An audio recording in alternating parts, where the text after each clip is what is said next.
नमस्कार दर्शकों, healthfortnight.com के एक नए एपिसोड में आपका पुनः स्वागत है। और आज हम चर्चा करने जा रहे हैं मानसिक स्वास्थ्य के बारे में, जो कि एक बड़ा ज्वलंत विषय है। पर्टिकुलरली कोरोना के समय काल के दौरान इसके बारे में बहुत चर्चा हुई है, और जो चर्चा हुई है वो डिप्रेशन के आसपास हुई है। तो ये आज का हमारा जो विषय है वो डिप्रेशन को लेकर के केंद्रित रहेगा। और इस विषय पर चर्चा करने के लिए हमारे साथ मौजूद हैं शहर के जाने माने होम्योपैथ चिकित्सक एवं चर्चित लेखक डॉक्टर प्रमोद शंकर सोनी। तो प्रमोद जी, आपका हमारे चैनल में बहुत बहुत धन्यवाद। आपने इस मंच पे मुझे आमंत्रित किया। प्रमोद जी, आप चिकित्सा के अलावा लेखन में बहुत रुचि रखते हैं, और आपकी अब तक 3 पुस्तकें बाजार में आ चुकी हैं और काफ़ी लोकप्रिय हो रही हैं। और पहली पुस्तक तो आपकी 4 भाषाओं में हमने देखी है जी, और शायद आप अभी कुछ नया भी लेखन कर रहे होंगे, हम समझ सकते हैं जी। तो आज हम आपकी जो दूसरे नंबर की पुस्तक है उसके बारे में चर्चा करेंगे, जो कि बहुत पसंद की जा रही है, न केवल भारतीय बाजार में बल्कि अंतर्राष्ट्रीय बाजार में, जिसका नाम आपने रखा है थैंक यू डिप्रेशन जी। तो ये जो नाम सुनते हैं, सुनते से ही एक दिमाग में बात आती है कि आपने ये थैंक किसको किया, क्यों किया, और डिप्रेशन को आप थैंक बोल रहे हैं जी। तो इस पुस्तक का नाम रखने के पीछे क्या सोच रही है आपकी? आपने बहुत अच्छा प्रश्न पूछा है। और जो भी लोग इस पुस्तक को देखते हैं और पढ़ते हैं और समझते हैं, वो सबसे पहले मुझसे यही प्रश्न करते हैं कि आपने इस पुस्तक का नाम थैंक यू डिप्रेशन क्यों दिया है। सबसे पहले मैं ये बता दूं कि आज दर्शकों को भी ये सारी चीज़ें मालूम होनी चाहिए। थैंक यू डिप्रेशन देने का मेरा सबसे ख़ास जो वजह रही है, वो वजह मेरी पहली पुस्तक से मिली सफलता रही है। और शायद आप लोगों को ये चीज़ सुनकर बड़ा आश्चर्य होगा कि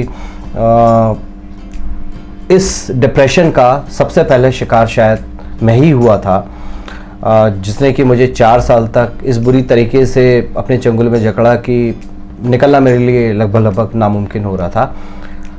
पर शायद ईश्वर को कुछ अच्छा मंजूर था, इस डिप्रेशन से मैं बाहर आया।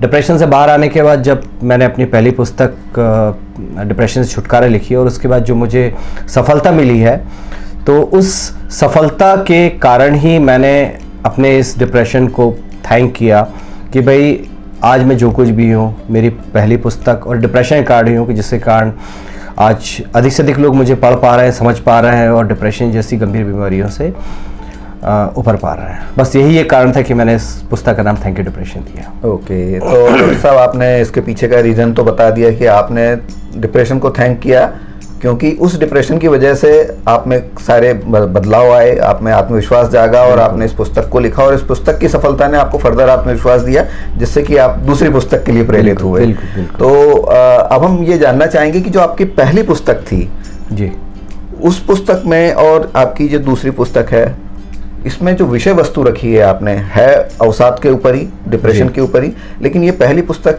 से किस तरह भिन्न है?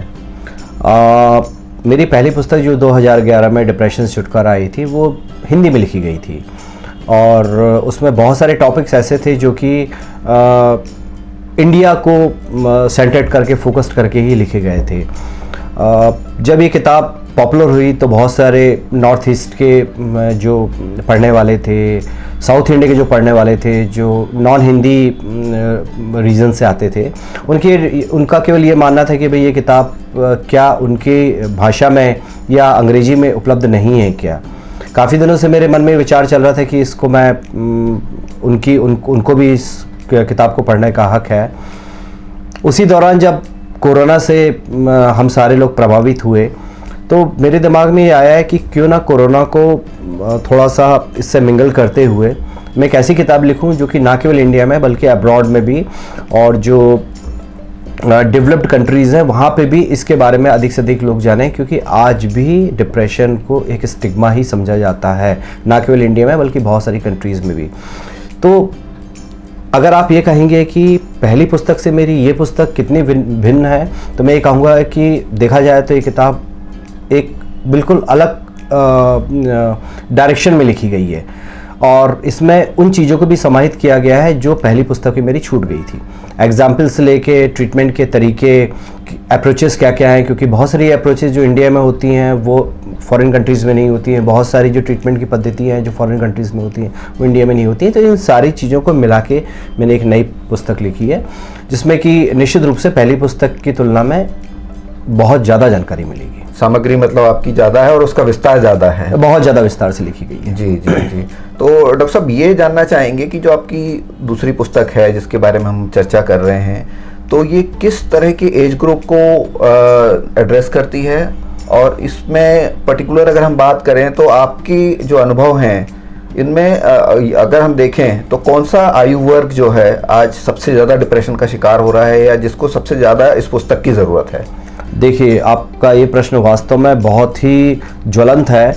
कारण यह है कि हम सभी लोग जान रहे हैं कि आज युवा वर्ग जिस दौर से गुजर रहा है, जिस तरीके की चुनौती उसके सामने है, जिस तरीके की कंपटीशन उसके सामने है, जिस तरीके की सफलता या असफलताओं का दौर वो झेलता है, वो शायद और किसी आयु वर्ग का व्यक्ति नहीं झेलता है।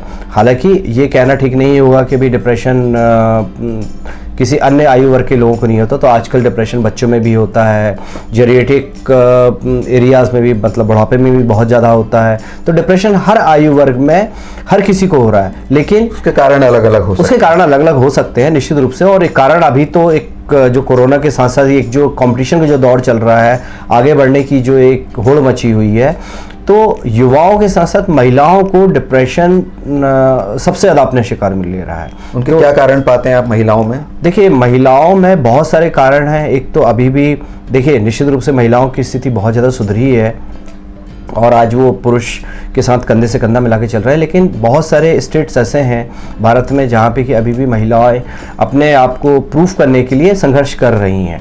तो वो संघर्ष वाली जो बात है, फिर उनको अभी भी जितना कमतर समझना, सैलरी जितनी पुरुषों को दी जाती है उतनी नहीं मिलना, फिर उनके जो ईश्वर ने जो उनको एक शारीरिक संरचना दी है, उनको जो हर महीने के जो प्रॉब्लम्स हैं, जिस तरीके से अप्स एंड डाउन्स रहते हैं, गर्भाधान के समय की जो समस्याएं, वो सारी समस्याएं, पारिवारिक जिम्मेदारियां भी हैं साथ में। बिल्कुल, उसके साथ खाना बनाने से लेके ऑफिस को भी संभालना। तो ये बहुत सारी समस्याएं ऐसी हैं जिससे कि केवल महिलाएं ही आमने सामने होती हैं जी। तो वो भी बहुत ज़्यादा इससे सफ़र कर रही है। जी जी। तो डॉक्टर साहब, ये जैसा कि आपकी पहली पुस्तक को आपने विभिन्न भाषाओं में अनुवादित करा के काफ़ी बड़ी ऑडियंस तक पहुंचाया था जी, तो क्या आपकी ऐसी कोई योजना है जो कि आपकी जो दूसरी पुस्तक है उसको आप अनुवादित कराएं और विभिन्न भाषाओं में उपलब्ध कराएं? देखिए, आपने बहुत सही कहा। इस तरीके के बहुत सारे क्वेरीज मेरे पास आती हैं, लेकिन मैं आपको ये बता देना चाहूँगा कि मैं केवल राइटर हूँ। इस पुस्तक के जो पब्लिशर्स हैं वो अलग अलग हैं। जैसे कि मेरी ये जो थैंक यू डिप्रेशन है, ये मंजुल पब्लिकेशन ने प्रस्तुत की है और इसके डिस्ट्रीब्यूटर हार्पर एंड कॉलिंस हैं। तो मेरे पास जो क्वेरीज आती हैं मैं उनको वहाँ पे पहुँचा देता हूँ, क्योंकि आज भी बहुत सारे लोग ऐसे हैं जो इसको हिंदी में मांगते हैं, बहुत सारे लोग ऐसे हैं जो लोकल लैंग्वेजेस में मांगते हैं। तो मैं कोशिश मेरी यही रहेगी कि अगर आसानी से कोई पब्लिशर इसको ट्रांसलेट करना चाहे तो बिल्कुल कर सकता है, और हमारा ये प्रयास रहेगा कि अधिक से अधिक लोग इसको पढ़ें और इससे लाभान्वित हों। जी। तो चलते चलते हम ये भी जानना चाहेंगे डॉक्टर साहब कि ये पुस्तक किन किन प्लेटफॉर्म्स पे अवेलेबल है, ऑनलाइन और ऑफलाइन अगर हम बात करें तो? देखिए, ये पुस्तक अमेज़न से लेके फ्लिपकार्ट से लेके हर ऑनलाइन प्लेटफॉर्म में उपलब्ध है।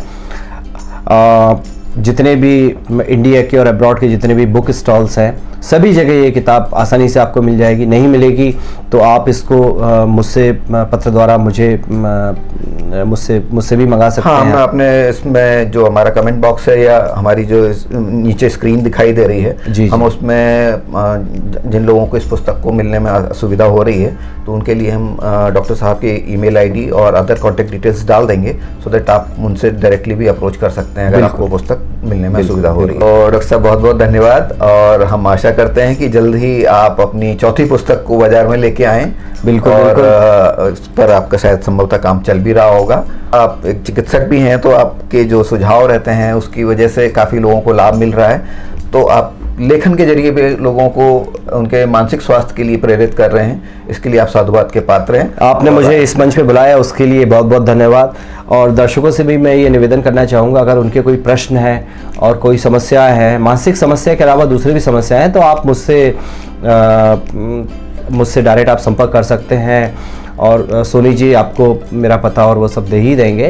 तो जब भी आपको किसी भी तरह की समस्या है, मैं आपकी सेवा में हमेशा हाजिर हूँ। बहुत बहुत धन्यवाद। नमस्कार। नमस्कार।